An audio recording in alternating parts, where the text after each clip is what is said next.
మేడారం జాతరకు టైం దగ్గర పడుతుంది. ఇంకో 3 నెలలు కూడా లేదు. ఫిబ్రవరిలో మస్తు జోరుగా నడుస్తుంది మేడారం తల్లుల జాతర. ముహూర్తం ఖరారైంది కూడా. రోజు రోజుకు జాతరకు టైం దగ్గర పడుతుంది కాబట్టి తల్లుల దర్శనానికి వచ్చేటి భక్తులకు ఏ తక్లీఫ్ కాకుండా ఇప్పటి సందే పనులన్నీ సగబెడుతుర్రు సర్కారోళ్ళు అన్నట్టు. గా పనులు 7 వరకు వచ్చినాయో అరుసుకుందానికి మంత్రులు పోయిర్రట. మనం కూడా ఒక్కసారి అట్లా పోయొద్దాం పార్రి. గుంపే వచ్చిర్రు. మేడారంలో సమ్మక్క సారలమ్మ గద్దెలకు దండలేసిర్రు, దండాలు పెట్టుకుర్రు. అప్పుడే జాతర షురు అయిందా అన్నట్టే ఉంది కదా. జాతరకు ఇంకా శానొద్దులే టైం ఉంది గాని జాతర కంటే ముందుగల గద్దెల కాడ అయ్యేటి పనులు ఎట్లయితున్నాయి ఏంది కథ అని అరుసుకుందానికి వచ్చిర్రు మంత్రులంతా కలిసి. అంతా తిరిగి అరుసుకున్నాక అధికారులతోని మాట్లాడుకుంటా గీ ముచ్చట్లు చెప్పిర్రు మంత్రులు.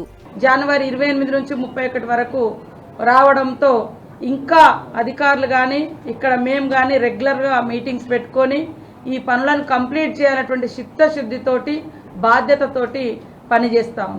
మేడారంలో ఈ సమ్మక్క సారలమ్మకు సంబంధించిన అభివృద్ధితో పాటు ఒక 200 సంవత్సరాల వరకు ఈ ప్రాంగణాన్ని ఒక అధునాతనంగా గిరిజన సాంప్రదాయబద్ధంగా అభివృద్ధి చేయాలని రాష్ట్ర ప్రభుత్వం గౌరవ ముఖ్యమంత్రి గారి సూచనలతో ఈ కార్యక్రమాన్ని చేపట్టి అధికారులంతా రువ్వడిగా పనులు చేయాలి. జాతరకి ఇంకా 90 రోజులున్నది. 10 వద్దులలో పనులన్నీ ఒడుస్తాయి అన్నట్లు మాట్లాడుకొచ్చిర్రు.